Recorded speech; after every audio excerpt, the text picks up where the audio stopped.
চেনেন না। আমি 2002 সালে স্বাধীনতার পর একমাত্র নির্বাচন হয়েছিল কুমিল্লা জেলা শিল্পকলা একাডেমিতে। আমি সেই নির্বাচনে জয়লাভ করে শিল্পকলা একাডেমির নির্বাচিত সাধারণ সম্পাদক হিসেবে আমি দায়িত্ব পালন করেছি। বঙ্গুর প্রায় শিল্পকলাকে সাংস্কৃতিক অঙ্গনকে বিকশিত করার জন্য আমি প্রথম কুমিল্লা শিল্পকলা একাডেমির উদ্যোগ গ্রহণ করি 1,76,00,000 টাকা সরকারের কাছ থেকে অনুদান এনে এই শিল্পকলাকে নতুন করে সাজিয়েছি। আমার ওয়াইফ শিশু একাডেমি সহ বিভিন্ন সাংস্কৃতিক কর্মকাণ্ডের সাথে জড়িত।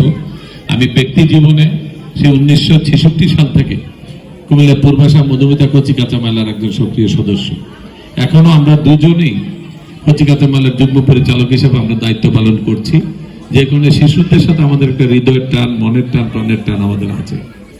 আমি আজকে পপির একাগ্র চিত্তে তার পরিবারের, বিশেষ করে তার হাজব্যান্ড যে তাকে সহযোগিতা করে আজকের এই অবস্থানে এনেছে, তাদের কাছে একটি কথা বলতে চাই।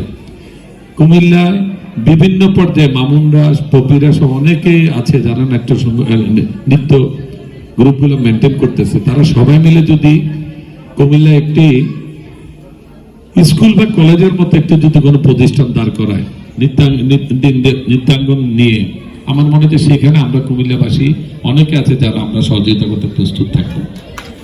এটার জন্য যারা গ্রুপে আছেন আপনারা ঐক্যবদ্ধ হন, plus at the same time একটা শিক্ষিত জনগোষ্ঠী লাগবে।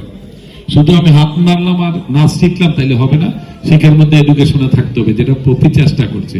আমি তার জন্য তার প্রতি কৃতজ্ঞতা জানাই যে সে সান্তা মারিয়া যে কথাটা বলেছেন নজরুল সাহেব, যে সেটার সাথে সে লেখাপড়া করতেছে, তার যে আগ্রহটা, কারণ এই প্রফেশনটাকে ধরে রাখার জন্য না, এই স্কুলটাকে পরিচালনার জন্য, এই সংগঠনকে পরিচালনা করার জন্য নাটকের উপরে আর নৃত্যের উপরে তার একটা বিশেষ দক্ষতা না থাকলে সে কিন্তু এটা আগামী দিনে বিকশিত করতে পারবে না।